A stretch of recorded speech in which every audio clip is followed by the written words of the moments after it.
नमस्कार, अपना बिहार देख रहे हैं आप और मैं हूं आप सबके साथ अनूप। शुरुआत एक बड़ी खबर से करते हैं जो इस वक्त भागलपुर से आ रही है।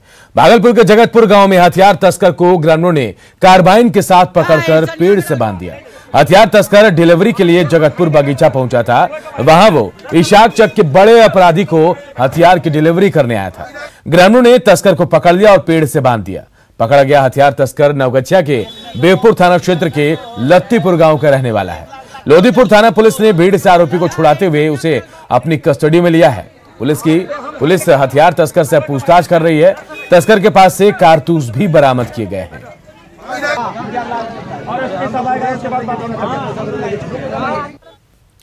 छपरा के जिला अग्निशमन पदाधिकारी कन्हैया यादव पर दुकानदारों से रिश्वत मांगने का आरोप लगा है। रिश्वत लेने का एक वीडियो भी सामने आया जिसमें कन्हैया यादव एक दुकानदार से एनओसी देने के नाम पर 5,000 रुपए रिश्वत लेते दिख रहे हैं। जो तस्वीरों में दिखाई दे रहा है उसके मुताबिक कन्हैया यादव साहिबगंज के एक दुकान में पहुंचते हैं जहां वो एनओसी देने के नाम पर दुकानदार से उगाही करते हैं। पैसे लेने के बाद भी उनका लालच कम नहीं होता है और दुकानदार से एक हेल्थ ड्रिंक्स का डब्बा फ्री में लेकर निकल जाते हैं। बदले में एक ऐसा सर्टिफिकेट वो देते हैं जिस पर उनका सिग्नेचर ही नहीं है। जब दुकानदार को पता चलता है कि एनओसी के नाम पर कोई राशि नहीं ली जाती तो दुकानदार ने अपने दुकान में लगे सीसीटीवी कैमरे के वीडियो के साथ डीएम से शिकायत की। इसके बाद ये मामला सामने आया है। डीएम ने इस मामले में जांच के लिए आदेश भी दे दिए हैं।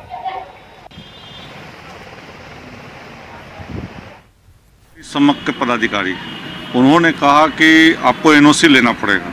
हमने कहा हमको तो कुछ पता है नहीं, तो उन्होंने कहा कि नहीं आपको एनओसी लेना पड़ेगा और आए अपना चुपचाप काटे और अपना जो रिसीट दिए उस पर दस्तखत भी नहीं किए और 5,000 रुपये उसके एवज में हमसे लिए।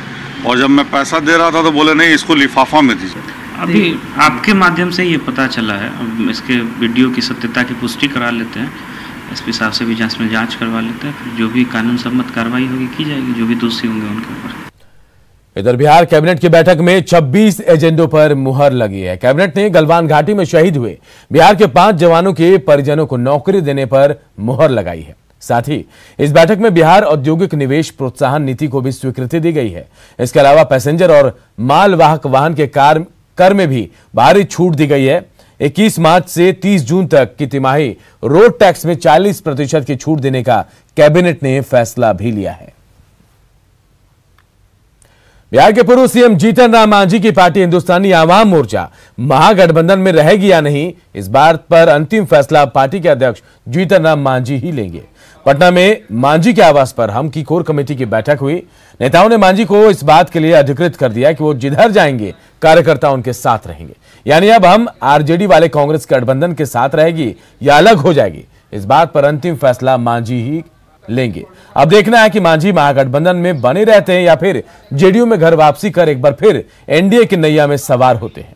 वैसे तेजस्वी के बयान पर तेवर दिखाते हुए मांझी ने भी आरजेडी के प्रदेश अध्यक्ष जगदानंद सिंह से बात करने के लिए एक प्रतिनिधि को नियुक्त कर दिया है।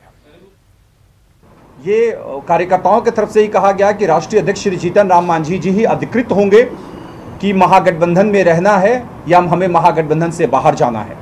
इस आज की बैठक में यह स्पष्ट तरीके से निर्णय लिया गया है कि जीतन राम मांझी जी ही अधिकृत होंगे। वो तय करेंगे कि हम महागठबंधन में रहेंगे या महागठबंधन से बाहर जाएंगे या किसी अलायंस में रहेंगे। रही बात पिछले कुछ दिनों पहले एक टीवी चैनल के बातचीत के दौरान तेजस्वी यादव जी ने कहा था कि उपेंद्र कुशवाहा जी को, जीतन राम मांझी जी को अगर कोई बातचीत करनी है तो वो हमारे प्रदेश अध्यक्ष जगदानंद सिंह जी से बातचीत करें। तो अगर बात जगदानंद सिंह जी को करना है तो हमारी पार्टी की तरफ से हमने फतवा के हमारे अध्यक्ष हैं राजन राज जी, उनको अधिकृत कर दिया है कि वो अगर बातचीत करना चाहते हैं तो वो उनसे बातचीत करें। और एक अहम खबर इस वक्त पटना से आ रही है। समीर कुमार सिंह का नामांकन जो है वो वैध है। विधान परिषद के लिए कांग्रेस उम्मीदवार है समीर सिंह और समीर कुमार सिंह के नामांकन पत्र में त्रुटि पाई गई थी।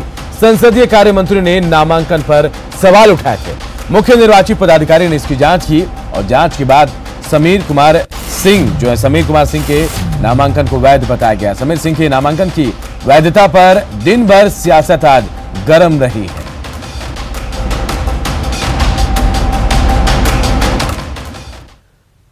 पटना में चुनाव आयोग की राजनीतिक पार्टियों के साथ आज अहम बैठक हुई जिसमें विधानसभा चुनाव की तैयारियों के साथ सियासी पार्टियों के प्रमुख नेताओं के साथ विचार विमर्श किया गया। जेडीयू ने जहां एक फेज में चुनाव कराने की मांग की, तो वहीं विपक्षी आरजेडी ने आयोग की विश्वसनीयता पर सवाल खड़े कर दिए। प्रदेश अध्यक्ष जगदानंद सिंह ने कहा कि धनवान पार्टियों की सोच डिजिटल चुनावी प्रक्रिया की हो सकती है, लेकिन गरीब और जो लाचार है उनकी नहीं। हम लोगों ने मांग किया है कि बिहार में एक फेज में चुनाव होना चाहिए, क्योंकि आज की तारीख में सिर्फ बिहार में चुनाव हो रहा है और पूरे देश का पैरामिलिट्री फोर्स जो कई राज्यों में जाता था आज फ्री है। कराइए ताकि चुनाव का जो बोझ रहता है उम्मीदवारों के ऊपर 5 फेज 6 फेज का, वो समाप्त हो जाए। अब टीवी पर जो आज बोल रहे हैं, हाथ में उनकी टीवी है, ये बड़े बड़े स्क्रीनों पर लगा करके ये बात कर रहे हैं, ये धनवान हैं और उनके साथ खरबपति लोग हैं। हम लोग के पास एक जबान है और गरीबों को आवाज़ सुनाने की एक ताकत और गरीबों को सुनने की इच्छा है। आप रोकोगे किसी चीज़ के नाम पर? ख्याल कर लीजिए, आयोग का यही कुछ नहीं कहना है।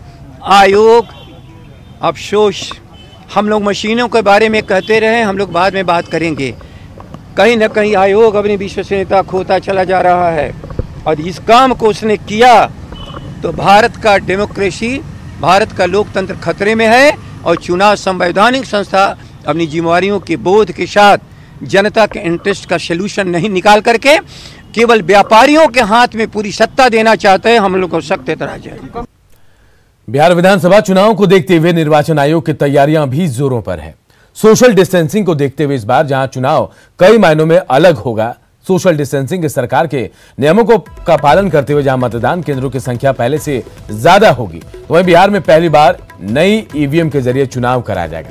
इस बार 1000 मतदाता पर एक मतदान केंद्र होगा। इससे पहले 1400 लोगों पर एक मतदान केंद्र हुआ करता था। ज्यादा होने पर अतिरिक्त उपकेंद्र बनाए जाएंगे। 32,000 सहायक मतदान केंद्र बनेंगे।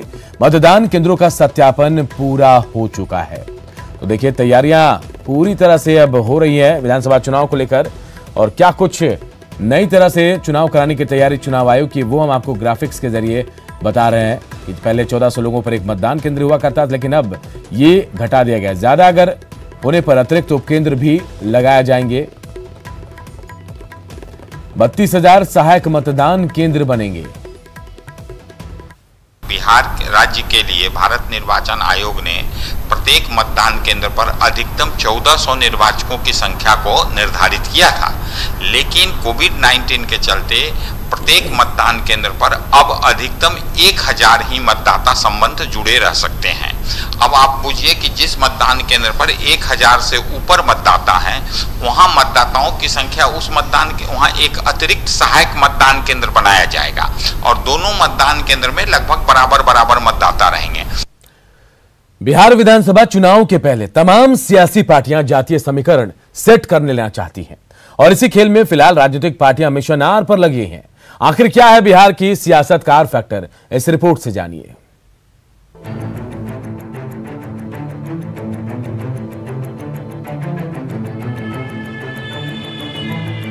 बिहार की सियासत जाति के इर्द गिर्द घूमती रही है और ये ऐसा सच है जिसे झूठलाने की कोशिश भी नहीं की जा सकती। बिहार विधानसभा चुनाव में चंद महीने का वक्त है, ऐसे में तमाम पार्टियां जातिगत समीकरण साधने की कोशिशों में जुट गई है। लेकिन इस बार किसी खास जाति पर फोकस ज्यादातर पार्टियां कर रही है, जिसका बिहार के चुनाव में अहम रोल रहता आया है। हम बात कर रहे हैं आर फैक्टर यानी राजपूत मतदाताओं की। वैसे तो बिहार में राजपूत मतदाताओं की आबादी लगभग 6% है, जो विधानसभा की 30 से 35 सीटों पर निर्णायक है। शायद यही वजह है कि सियासी पार्टियां राजपूत मतदाताओं पर डोरे डालने में जुट गई हैं। बात सत्ताधारी पार्टी जेडीयू की करें तो पार्टी के प्रदेश अध्यक्ष वशिष्ठ नारायण सिंह राजपूत समाज से आते हैं। मंत्री जयकुमार सिंह, संजय सिंह जैसे प्रवक्ता की पार्टी में मजबूत हैसियत है। विधानसभा चुनाव से पहले जेल में बंद आनंद मोहन की रिहाई भी संभव है। खुद मुख्यमंत्री नीतीश कुमार ने आनंद मोहन की रिहाई के संकेत दिए हैं। तो वहीं विपक्षी आरजेडी के लिए भी आर फैक्टर मायने रखता है। पार्टी का प्रदेश अध्यक्ष जगदानंद सिंह को बनाया गया है। रघुवंश प्रसाद सिंह पार्टी के राष्ट्रीय उपाध्यक्ष हैं, जबकि पार्टी ने सुनील सिंह को एमएलसी का टिकट दिया है। वहीं सीमांचल के कद्दावर नेता उदय सिंह को पार्टी से जोड़ा गया है, तो बांका की पूर्व सांसद पुतुल कुमारी को भी पार्टी से जोड़ने की कोशिश है। हालांकि इसके राजपूत वोटरों पर पकड़ बनाने के लिए दोनों पार्टियां जोर लगा रही है। बात कांग्रेस की करें तो शक्ति सिंह गोहिल को बिहार कांग्रेस का प्रभारी बनाया गया है। तारिक अनवर का नाम कटने पर समीर सिंह को एमएलसी उम्मीदवार पार्टी की ओर से बनाया गया। तो वहीं बीजेपी के लिए आर फैक्टर ये है कि पार्टी बिहार से आरके सिंह को केंद्र में मंत्री बना चुकी है। पार्टी संगठन में भी राजपूतों को बेहतर प्रतिनिधित्व दिया गया है। पार्टी विधायक राणा रणधीर बिहार के सहकारिता मंत्री हैं। तो बिहार की सियासत में जातिवाद के हावी होने का ही असर है कि सियासी पार्टियां इस बार के चुनाव में राजपूत मतदाताओं पर ज्यादा फोकस कर रही हैं। वैसे मतदाताओं का आशीर्वाद किसे मिलता है, ये तो चुनाव परिणाम आने के बाद ही पता चल पाएगा। न्यूज़ 18 के लिए पटना से आनंद अमृतराज की रिपोर्ट। तो बिहार की सियासत में आर फैक्टर की एंट्री से सियासत तेज हो गई है। लिहाजा सत्ताधारी दल से लेकर विपक्षी पार्टियां अपने अपने हिसाब से राजपूत मतदाताओं को अपने पाले में करने की जुगत में, शायद इसलिए एक दूसरे को बेहतर बताने की कोशिश भी हो रही है।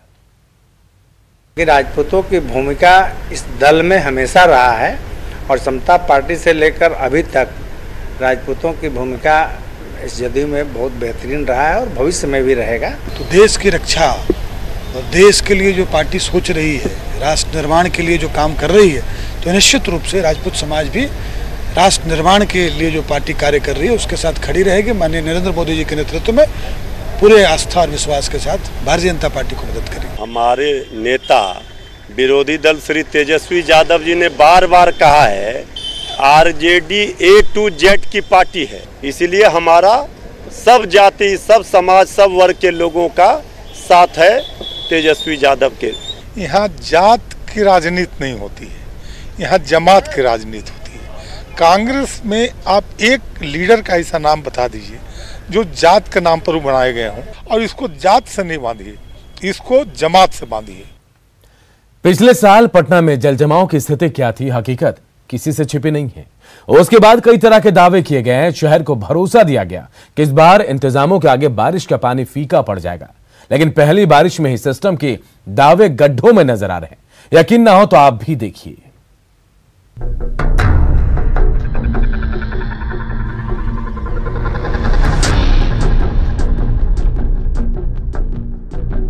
इसे कहते हैं भोज के समय कोहड़े की रोपाई। पहले इन नालों को जी भर के देखिए।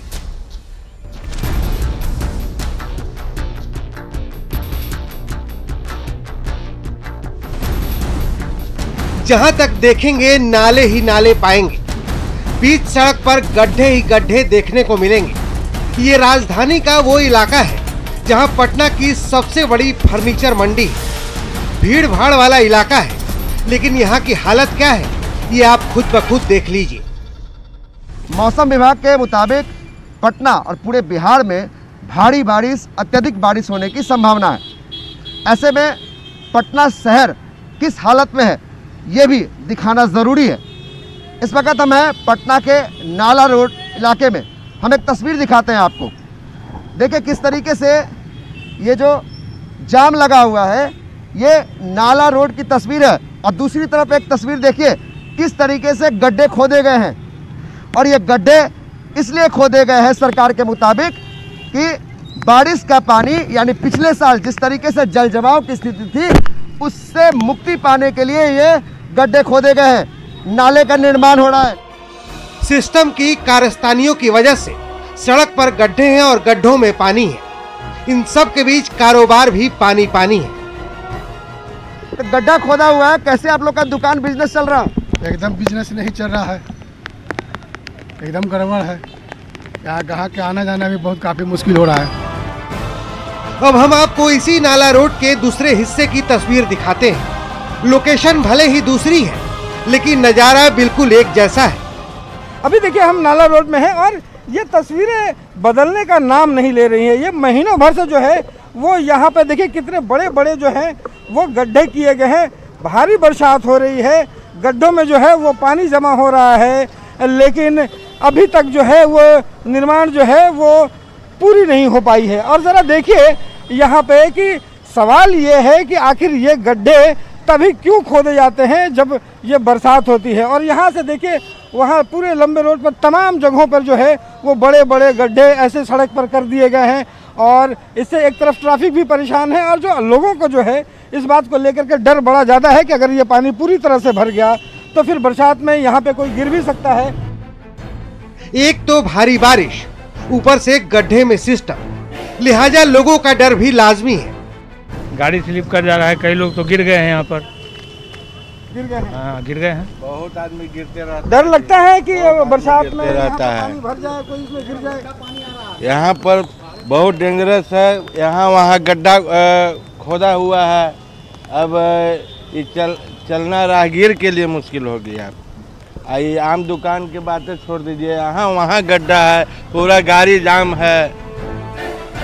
जाहिर है सिस्टम की बेपरवाही, नगर निगम की लापरवाही इस शहर के लिए नासूर बनता जा रहा है, क्योंकि ये सिर्फ इस साल का सवाल नहीं है।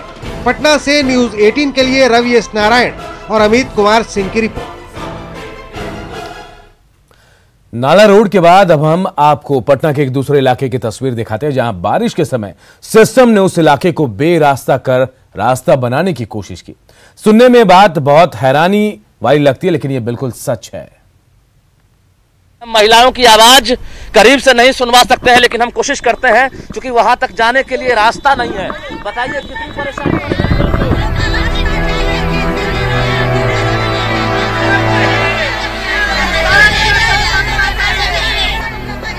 इन महिलाओं के गुस्से की आवाज हम आपको साफ साफ जरूर सुनवाते, लेकिन वहां तक जाने का कोई रास्ता बचा नहीं है। इस इलाके के लोगों के सारे रास्ते बंद हो चुके हैं। इलाके से गुजरने वाली सड़कों को गड्ढों में तब्दील कर दिया गया है। जहां कल तक रास्ते में गड्ढे थे, वहां अब गड्ढे में भी रास्ता नहीं है।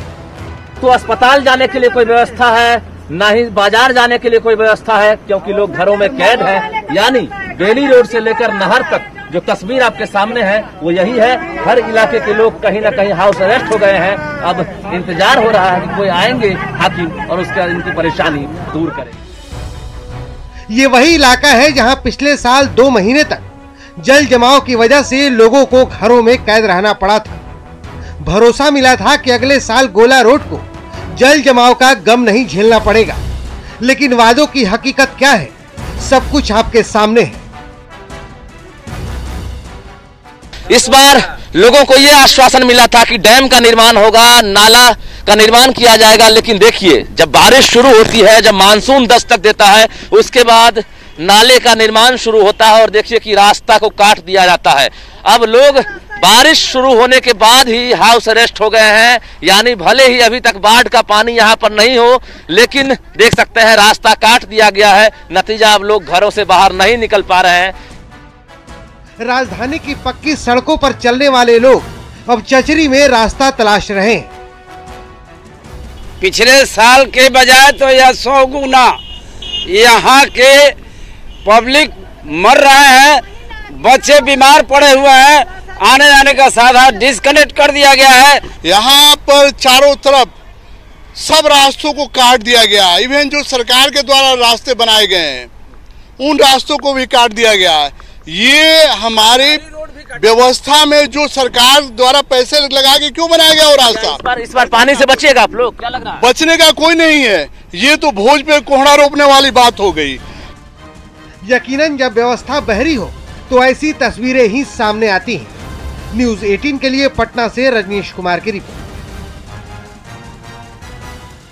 कुछ और खबरें, लेकिन एक छोटे से ब्रेक के बाद चल लौटते हैं।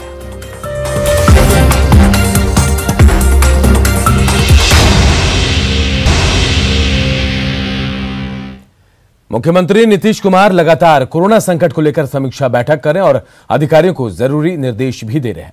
राज्य के सूचना और जनसंपर्क विभाग के सचिव ने जानकारी दी कि प्रवासी जो पहुंचे हैं उनको रोजगार उपलब्ध कराने के साथ ही किसानों को फसल के नुकसान का मुआवजा और बीपीएल कार्ड धारकों को राशन दिया गया है। 17,73,000 से अधिक किसानों को कुल 547 करोड़ 81 लाख से अधिक की राशि का वितरण कर दिया गया है। और जो राशन कार्ड का एक महत्वपूर्ण मामला चल रहा है, जो गैर राशन कार्डधारी सुयोग्य परिवार हैं, तो ऐसे 22,02,000 परिवारों को अभी तक राशन कार्ड इनको जनरेट किया जा चुका है। अपना बिहार के इस बुलेटिन में इतना ही, लेकिन खबरें लगातार जारी है। देखते रहिए न्यूज़ 18 बिहार।